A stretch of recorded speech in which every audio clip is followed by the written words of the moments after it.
Hi there. Welcome to Wisdom Wednesday. We're just getting ready to start in a few minutes here.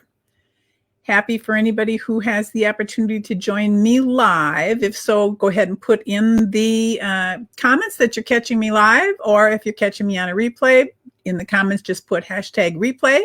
It's nice to know when you are accessing the information that I'm putting out there. All right, so what I'm going to do here is introduce today's Wisdom Wednesday, which is called Negative Thoughts and How They Become Opportunities. There we go. And the things that I share in these Wisdom Wednesdays are a lot of my perception of life on the planet Earth, as well as any tips or quotes or wisdoms that I've collected over the years.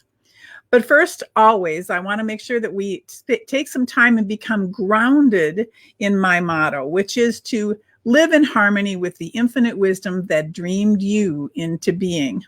And that is the basis and foundation for pretty much everything that I do. Now, if you don't know me, my name is Carrie Fox, and one of my main missions in life is to be a constant reminder of your infinite wisdom connection. And I also help people transition from wounded to magnificent. And I basically do these Wednesday quickies is because your thriving is my passion. So today's topic looks at some of the things in your life that can stop you from thriving. And in this case, it's negative thinking and how you can recognize the opportunities that are available for you once you recognize your negative thinking and you understand where it's coming from. So I think most of you can recognize the concept of this image. In fact, let's do something right now. I'd like you to just take a moment to close your eyes and take a couple smooth, deep breaths, kind of cleansing breaths. And I'd like you to focus on yourself, your 3D physical human being for a moment. The human that's sitting in that chair or standing or wherever you are. And to recognize the fact that, like all things on this living planet, you are a living entity that's composed of energy. And if you take just a moment to focus, you can actually sense the energy of you. You can sense the life force that is running through you. You could feel like a gentle buzz or maybe a little hum that is the energy of you. And as you're aware of that, I would like you to notice if there's a part of your body that has more energy or higher energy than other parts of your body, where the vibration is stronger, where the buzz is more intense. As you locate that, is it in your back or in your arms or maybe your shoulders? Well, for most people, it is their head area that they can, at this moment in time, sense more activity and energy vibrations than in the other parts of their body. And that is because that is your brain thinking. That is your thoughts running around. And depending on how active and, I can't think of the word right now, irresistible your thoughts are, has a control of how buzzy and how vibranty that is. Just lost my case for words. So this energy that you feel in your head, this buzzing, this humming, is really very common for when you are in a natural state of awakenedness. But when you are in like a state of meditation where you can actually stop thought, or even during sleep when your brain slows way down and its vibrations slow way down, this is common for people to recognize and feel the energy of the thoughts in their head. Now, back to this image here. This image is absolutely the opposite of any calming thoughts that happen during sleep or meditation. This is the brain full of thoughts, maybe even worry or stress. This is when your brain is creating negative thought. And if you don't get control of these negative thoughts, they can start collecting and building up and becoming a really heavy load that just weighs you down. And they can actually end up sabotaging your happiness, confining you to a prison of despair and even hopelessness. Well, let's put an end to this today, okay? And what we're going to talk about today is how to declutter your mind. For that is where your thoughts are coming from and originating from, because that is where your brain is. And what I'm going to do today is I'm going to give you a possibly new way of thinking of what the brain is and what the brain does. See, I love to keep things simple and find simple ways of looking at things and explaining things. And this is a perfect example. What if you can look at your brain differently than you have before? I would like to suggest that you think of your brain primarily and only as a data storage system. That everything you've ever learned in your life, everything you've ever witnessed or experienced is in some fold of your brain someplace. Maybe it's your mother telling you not to do something because of, well, fill in the blank. Or maybe it's seeing your older sister lie to your mother and you witness what the repercussions of lying to your mother are. Or when you learn to drive a car and figure out what the pedals are and what they do and where you should focus your vision. All of those things are stored in your data bank. By the time you reach adulthood, there are millions and millions of pieces of data that's stored in your brain, in your data storage system. Now, how that information in your data storage system is accessed is through what we know of as the ego. So again, this is a new way of looking at the ego that I hope is going to serve you for the rest of your life. I call the ego the database's gatekeeper. It assists in accessing that data in your data bank at the right time and at the right place. Now, one of its jobs is to keep you safe. So if it sees that you are considering like putting your hand over an open flame, it'll access the memory that you have of how doing something like that can burn your flesh and hurt. And therefore you can make the decision to not do that because, you remember it's going to be painful. And you remember that because your ego gatekeeper found that information in the data access system. So in the image that I put here on the left-hand side, this is when you live with a healthy ego. The ego sees what you're about to do and it does a random access search to see if there's any data about that.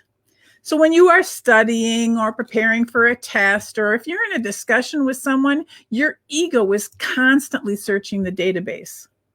This is your brain, the database, and your ego, the gatekeeper, working in perfect harmony as they were designed to do. But the image on the right here shows what happens when you have what I call an out of control ego, a non-healthy ego. When your ego, for some reason, has started to feel threatened. It's afraid of losing its job. It starts to fight for its job and gets what my mother would call too big for its britches. It wants to control you and even try to make you think that you can't live without it, that you need it for everything that you need to do. So it fills your head with thoughts of insecurity. It feeds you thoughts like, I can't, and I'm not good enough. And it's just afraid of losing its job. So thoughts like, I can't, it's impossible, those are often signs of an out of control ego. And one of your capabilities as being the human that you are is you have the ability to move from a negative thought that your ego is feeding you to a deliberate thought. You can move from worrying about what other people think to a more positive thought like exploring what you think or what you believe. Or the out of control ego giving you fear about maybe you're giving something up. Whereas you can change that to feeling more hopeful about what you may gain. Or if your ego is telling you you have problems, you have the ability to change that and look and see at the possibilities that might be involved there. Now, your ego doesn't always recognize when it's off course like that. It may be telling itself that it is still there to protect you from making mistakes. So it's up to you to realize and recognize when your ego has become unhealthy or out of control. So when the majority of your thoughts sound like these, I can't do it, I will fail, I'm not worth it, will they laugh at me, what are they going to say? That's a giant opportunity for you to recognize that you have to step up to the plate, that you're probably dealing with an out of control ego. Because you start feeling like your brain is trying to kill you. And let's face it, negative thinking will never make your life positive. So the mastery that you have over who you are, what you do, and how you think is truly marvelous. You can change your negative thought to a positive one. Really simple. And there are some patterns that you may be able to recognize that are patterns of an out of control ego. Like when you start thinking that it is all or nothing, that's a pattern. When you start thinking of catastrophes, that's a pattern. When you have negative self-labeling, I'm not worth it, I'm not good enough, that's a pattern. When you are minimizing things or personalizing things or jumping to conclusions, those are all typical patterns of an out of control ego. So first and foremost, don't believe everything that you think. It is the result of your ego interfacing with your data system, and your ego isn't always healthy. So what you can do is you can learn to destroy negative thinking. You are, after all, in charge of who you are. You are, after all, not just a 3D human being living on planet Earth with a soul or a spiritual part of your existence. You are the entire universe, all that is, source. There's just this small sliver of that energy of you that comes down and incarnates on our planet as a 3D human being at this particular time and space. So some of the things that you can do with this power that you have to stop negativity is, number one, first and foremost, you're talking to me, the meditation princess. Meditate. Learn how to reach a meditative state where all thought and thoughts are gone. Sometimes even so much that you completely lose connectedness to the fact that you are a 3D human being on the planet Earth. It is temporarily bypassed. You can be creative. Listen, creating something helps you to realign yourself with source again. The source energy is creative energy. And when that is flowing through you, it completely eliminates an out of control ego and negative thought. It is far more powerful than that little thought that your out of control ego is trying to feed you. There's also thought replacement that we talked about a little bit again already, where you can substitute a negative thought for a positive. No, substitute a positive thought for a negative thought. Because if your worried mind is taking over, and you can give yourself a break by exercise or doing something physical, gardening, planting, knitting, whatever is your thing. You can't worry at the same time that you are absorbed in something that you love. It's a great system. So do something today that your future self will thank you for. Is that a positive thought or a negative thought? Duh. Do something every day that brings you closer to your goals. And always remember when I'm doing these quick little Wisdom Wednesdays that if there's ever anything that I say that you want to know more about or want to understand further my take on it, or if there's just something that you think of that you'd like to say, I wonder what she has to say about that, just put it in the comments, and sometime it just may turn up as one of the next Wisdom Wednesdays. So last but not least, why you should stop negative thought is because you are creating in every second of your life. Our thoughts are very powerful. When we focus on what we lack, we create blockages and limitations. We become imprisoned by the vibration of our negative energy. And as a result, we attract what we think while repelling the very things that we really desire. So remember, if you want to live in harmony with the infinite wisdom that dreamed you into being, you have to practice being aware of your negative thoughts and practicing the mastery that you have over your thoughts and over who you are on the planet Earth, this space, this time. Now, again, I want to remind you of my new Facebook group. It's a tribe of women supporting each other in their reconnecting with their passion, their purpose, and their power. The Facebook page is facebook.com/groups/falling in love with life again. I would love to see you in there. And as always, I'm a huge supporter of meditation. I teach meditation almost all the time in one way or another, whether it's in private counseling or whether it's in groups or workshops or whatever. So if you want to know when the next meditation item or workshop that I'm doing is, you want to send an email to meditation@harmonyenterprises.net.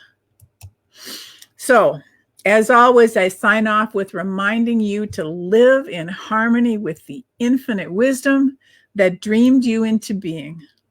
I want to thank you today for joining me, for taking the time to look at this little adventure. I hope you're inspired by the content that I deliver on these Wisdom Wednesdays. And remember, you are the creator of your fabulous tomorrows, and your thriving is my passion.